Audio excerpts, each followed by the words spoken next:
Nous rappeler, Seigneur, que si tu as envoyé le feu sur ton peuple, c'est parce qu'il y avait une urgence.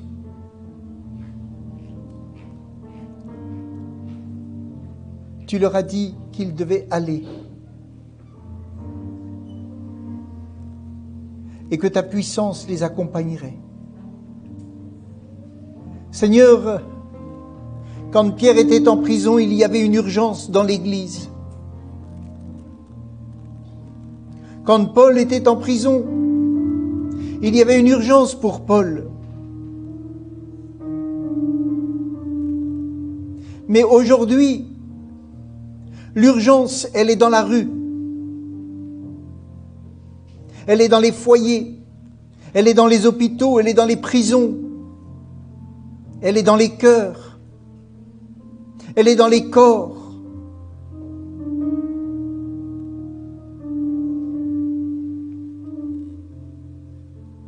Nous voulons simplement regarder à quoi a servi cette Pentecôte et répondre à l'urgence. Merci Seigneur. Bénis encore ce moment de ta parole.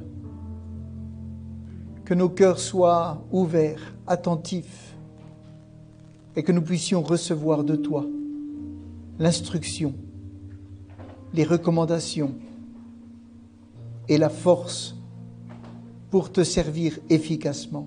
Merci Seigneur. Amen. Amen. Amen. Gloire à Dieu. Bonjour à tous. Aujourd'hui, bien sûr, si je ne parlais pas de la Pentecôte, on me dirait « Ah, c'est pas bien, c'est la Pentecôte ». Et c'est vrai que ce que je voudrais, c'est poser quelques questions par rapport à la Pentecôte. Déjà, nous sommes une église, on dit comment ? Pentecôtiste. Qui vient du pentecôtisme, on est d'accord ? Est-ce que vous connaissez la définition du dictionnaire quant au pentecôtisme ? Eh bien, je vais vous la lire. Mouvement religieux protestant. Des fois, on me dit, mais est-ce que vous êtes protestant ? Mouvement religieux protestant qui accorde une large place au Saint-Esprit et au charisme. Qui accorde une large place au Saint-Esprit et au charisme. Alors, bien sûr, il y a le mot charisme, du latin charisma qui veut dire quoi ? Oh, avec les masques pourvu que ça s'arrête, hein. Qui veut dire grâce divine. Grâce divine. Et donc, la définition, c'est ensemble de dons particuliers octroyés par la grâce, ça c'est le dictionnaire, hein, ensemble de dons particuliers octroyés par la grâce divine à un individu, à un groupe pour le bien commun. Je ne sais pas si vous êtes d'accord avec le dictionnaire, mais en tout cas, le dictionnaire, lui, il est en accord avec la Bible sur ce sujet. Amen. Donc, ce que vous croyez, c'est ce qui vous arrive. Ou plutôt, ce qui vous arrive, c'est aussi ce que vous croyez. Amen. Alors, vous croyez à la Pentecôte.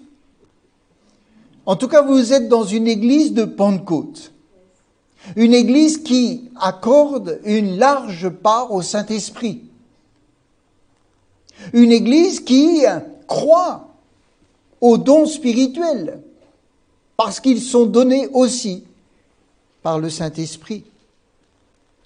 Donc vous croyez à la Pentecôte, aux dons, à l'effusion du Saint-Esprit, à la personne du Saint-Esprit et à son action, à sa puissance et à sa personne. Amen.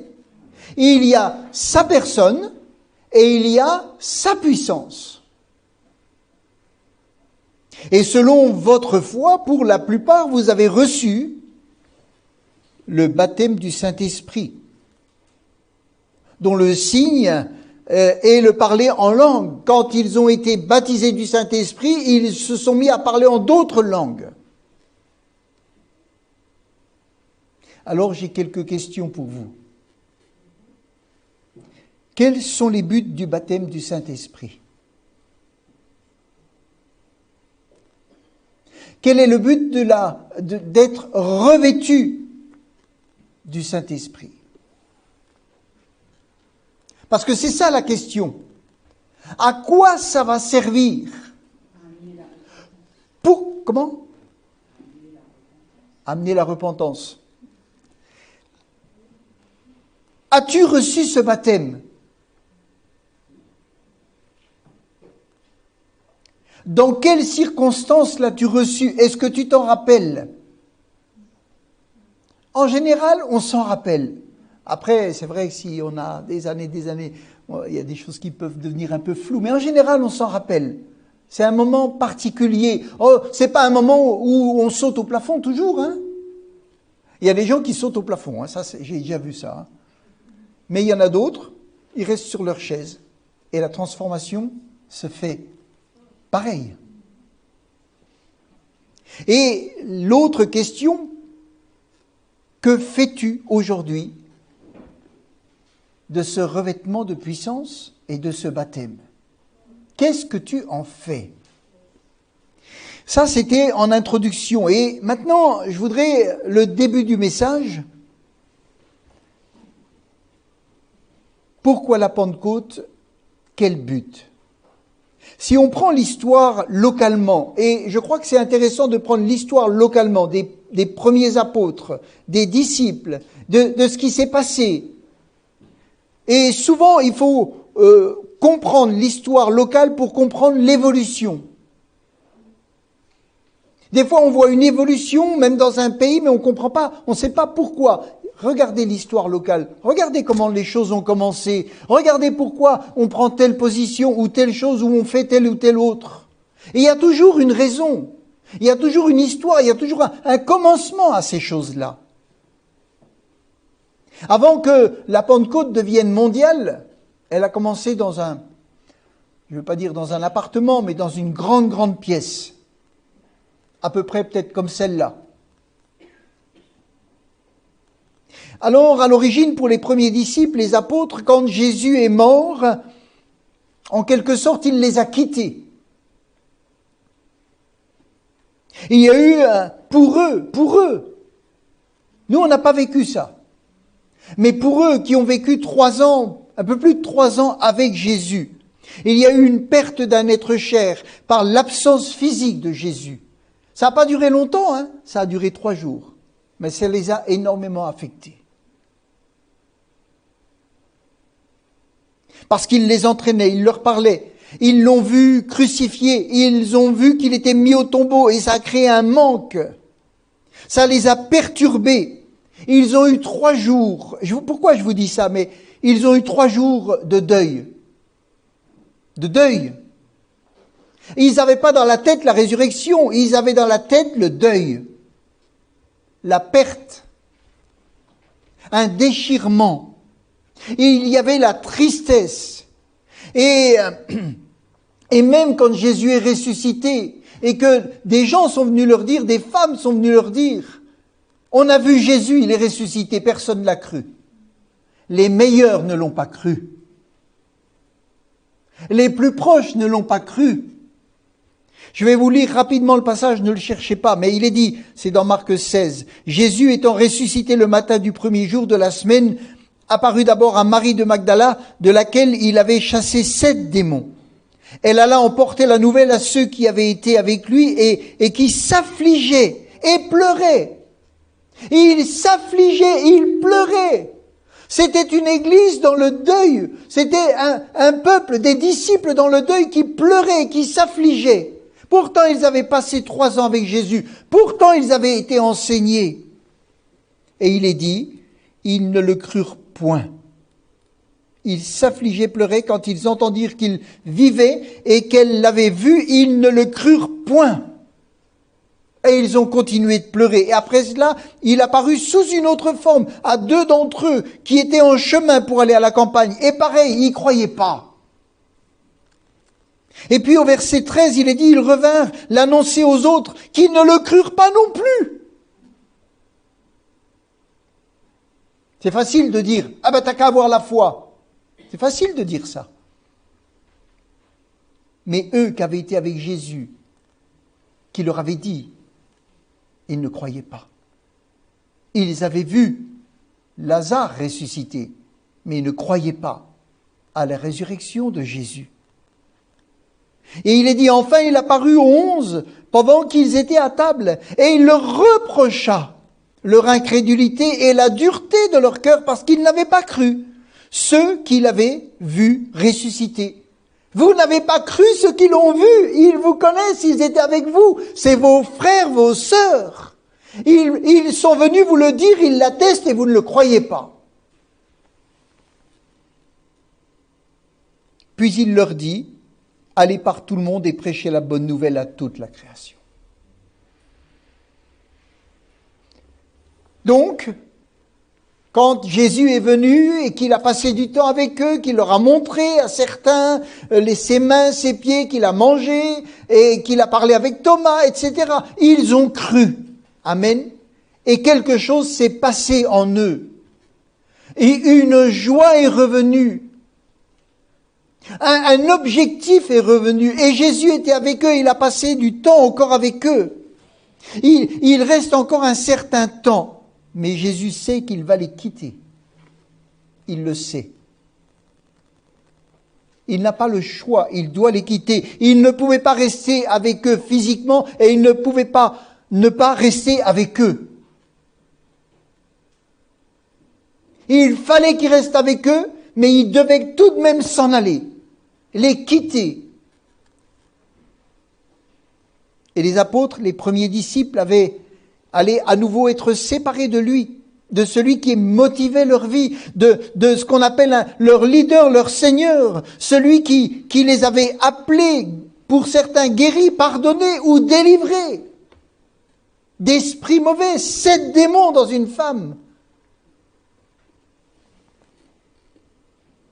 Et peut-être il pensait se retrouver à nouveau comme orphelin, comme désemparé. Il est ressuscité, mais il n'est plus avec nous. Et il va nous quitter. Sa mission terrestre se termine, sa présence physique ne sera plus. Ça, c'est eux qui ont vécu ça, pas nous. Il y a des choses qui étaient vraiment que pour eux. Mais Jésus va leur dire, et on va le lire ensemble dans Jean 14, verset 16, dans Paroles vivantes. Jean 14, verset 16.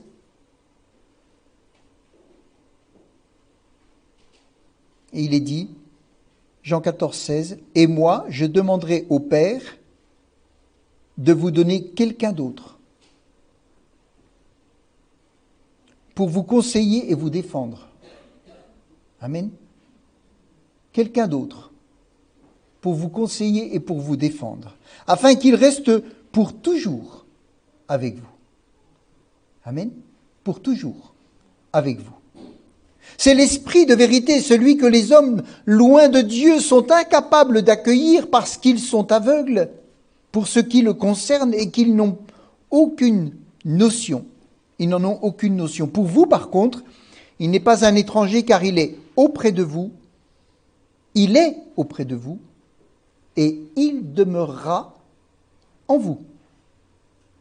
Amen. Il est auprès de vous et il demeurera en vous. Alléluia.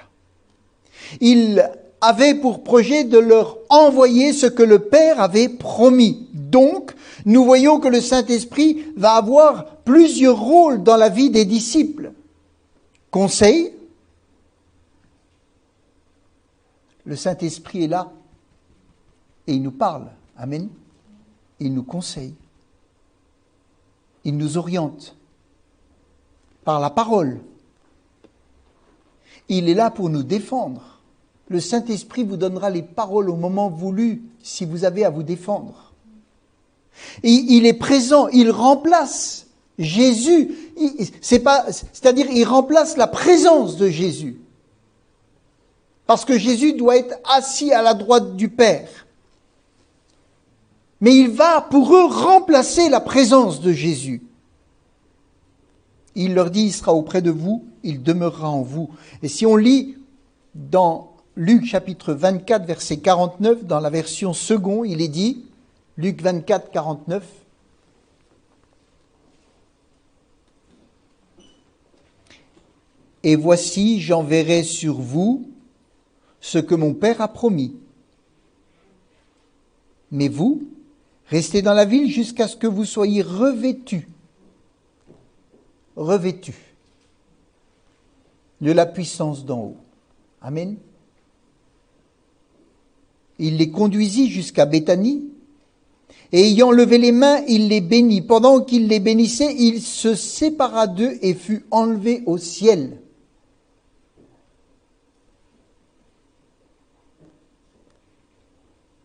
Écoutez, lisez bien la suite.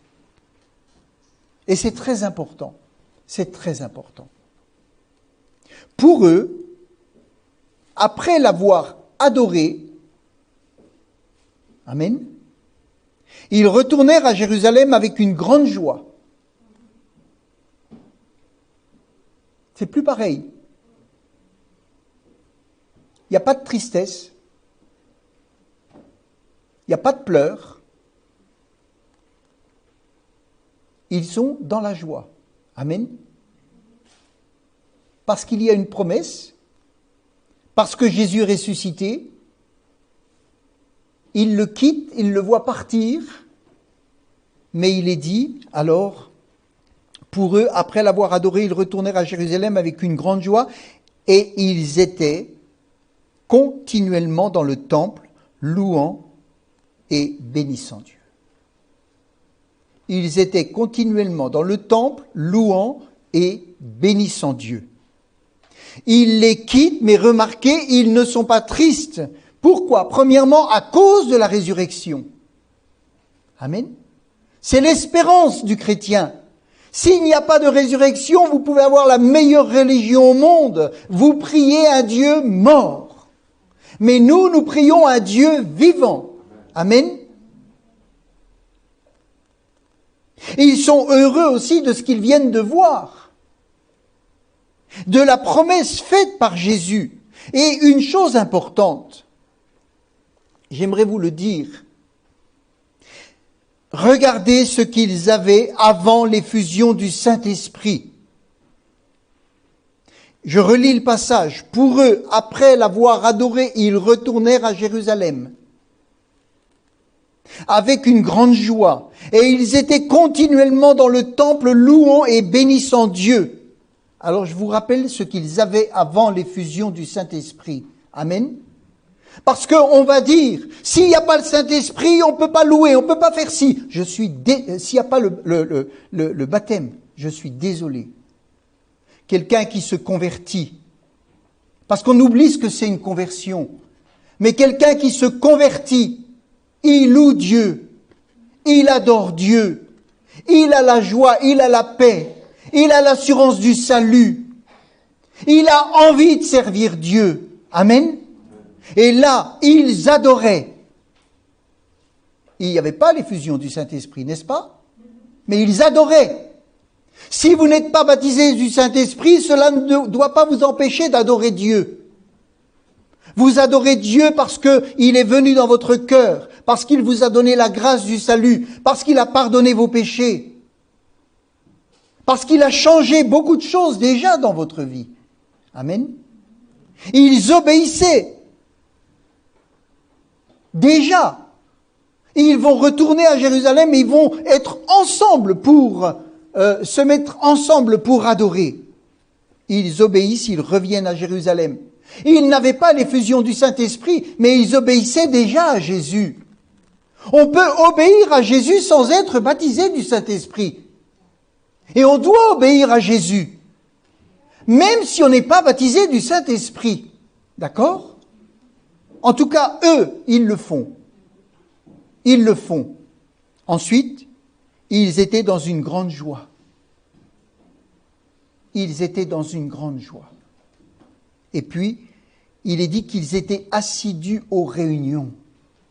Excusez-moi, mais même si vous n'avez pas le baptême du Saint-Esprit, vous pouvez être assidus aux réunions.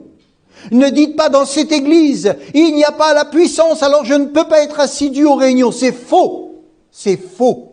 Si vous êtes assidu aux réunions, c'est parce que vous aimez le Seigneur. C'est parce que vous avez envie d'écouter la parole. C'est parce que vous avez besoin de recevoir. C'est parce que vous avez besoin d'être avec les autres. C'est parce que vous avez besoin d'échanger. Parce que vous avez besoin de prier avec les autres. Parce que vous avez besoin de la communion fraternelle. Ils n'avaient pas l'effusion du Saint-Esprit, mais ils avaient la communion fraternelle. Ils avaient cette assiduité aux réunions et ils louaient et ils bénissaient Dieu. Amen. Il faut remettre les choses dans l'ordre. Parce que si on ne met pas les choses dans l'ordre, on enlève la grâce et on veut dire c'est la puissance qui doit tout faire. Je suis désolé, c'est Jésus qui est mort sur la croix. C'est lui qui nous a donné la grâce. C'est lui qui a donné son sang, c'est lui qui sauve, c'est lui qui pardonne. Amen.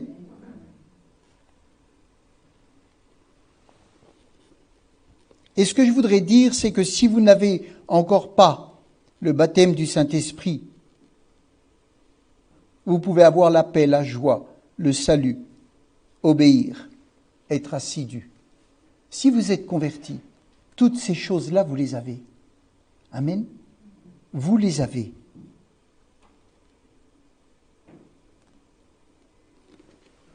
Toutes ces choses ne dépendent pas du baptême du Saint-Esprit, mais de votre conversion et de votre intimité avec Christ. Comprenez ça. Toutes ces choses ne dépendent pas du baptême du Saint-Esprit, mais de votre conversion et de votre intimité avec Christ.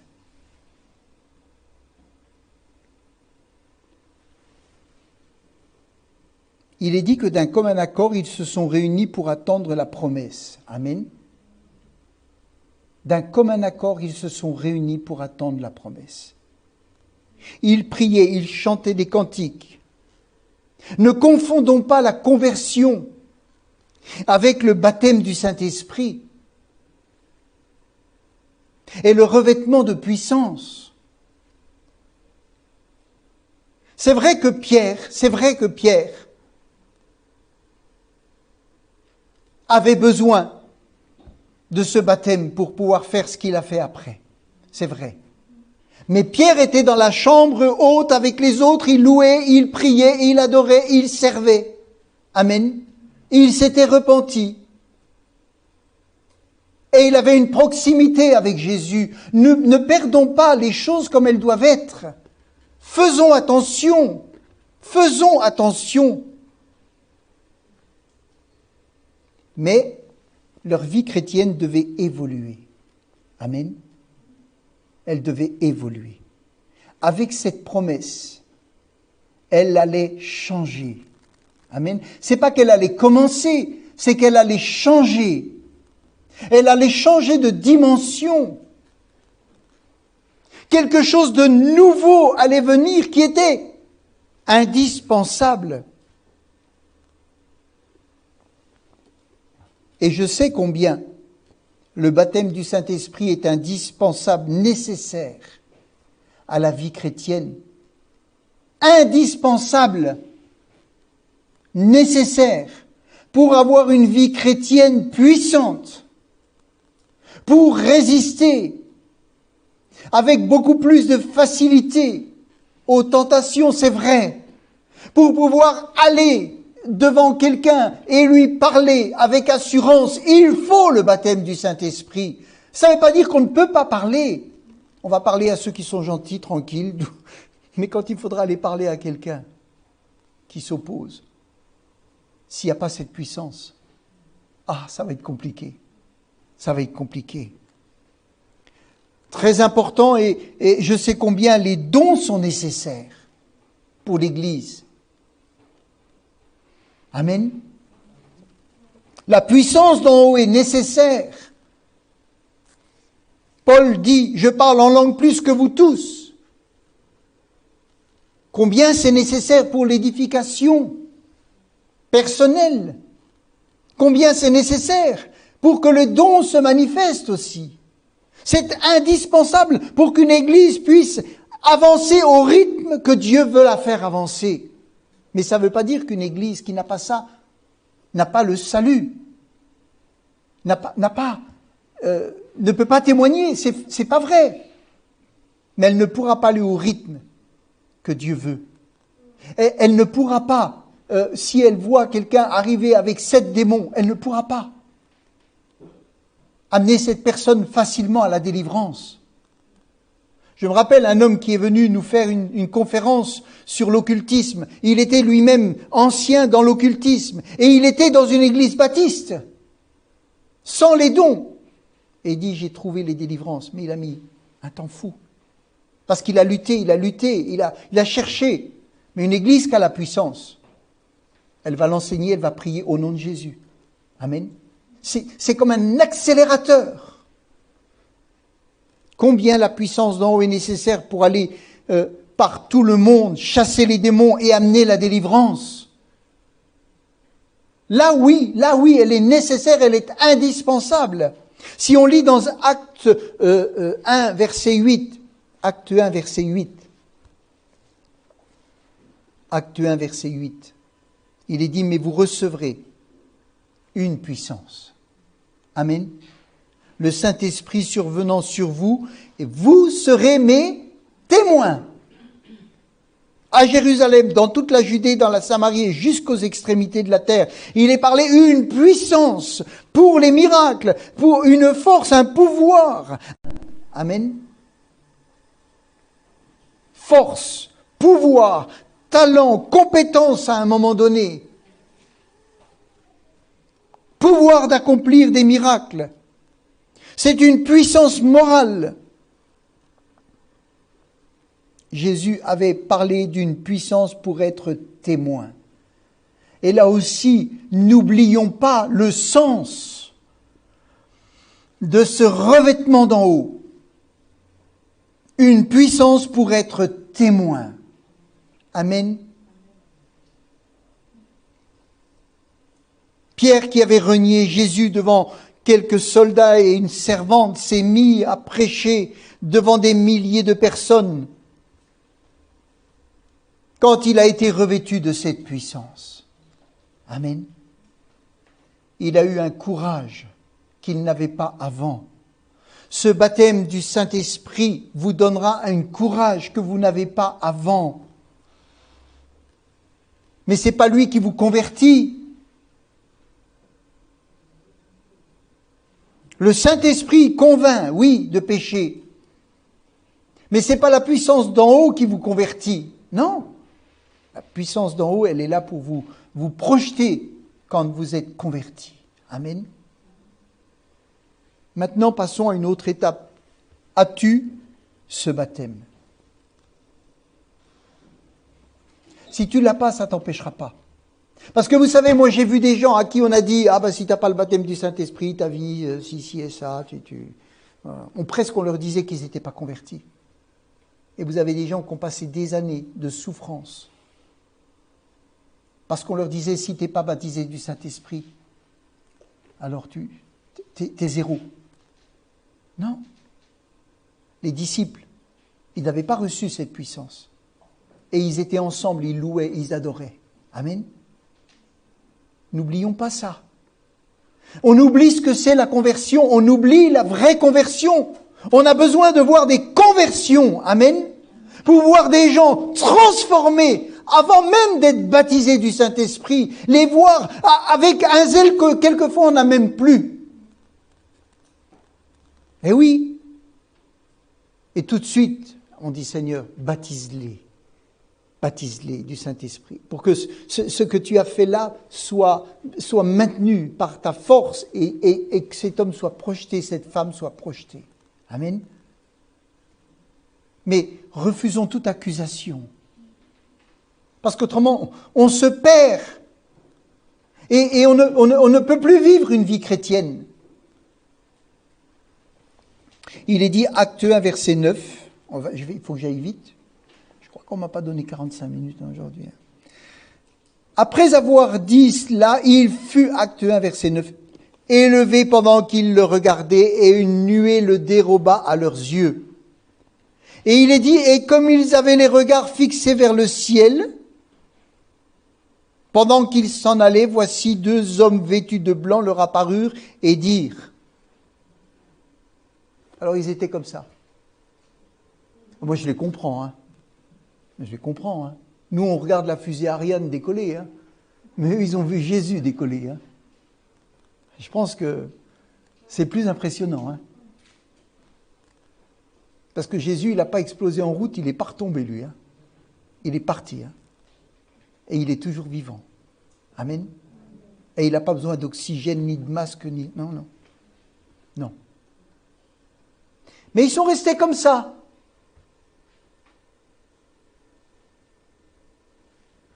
Et il y a 2 anges qui sont venus leur dire, « Eh oh!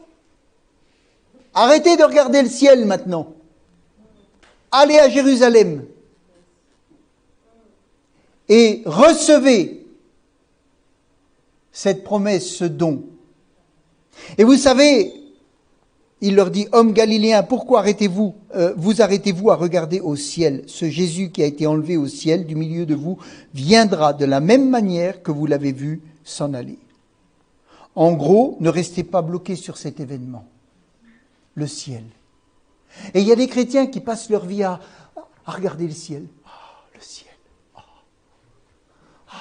J'ai hâte d'aller au ciel. Il n'y a que le ciel qui compte. Il n'y a que le ciel. J'aimerais que des anges viennent vous dire, arrêtez de regarder le ciel. Beaucoup passent leur vie à regarder le ciel, ils attendent.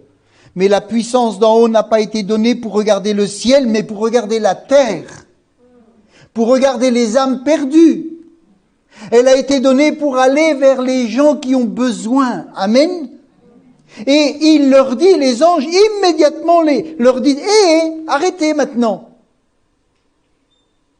Ce que vous allez recevoir, c'est pour la terre. Et votre mission, elle n'est pas dans le ciel, elle est sur terre. Faites ce qu'il vous a dit. Croyez à cette promesse. On va lire dans Luc chapitre 21, verset 26.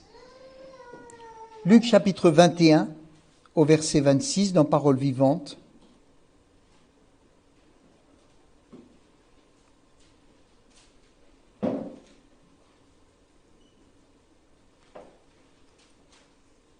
Luc 21, verset 26, il est dit « Des gens mourront de peur,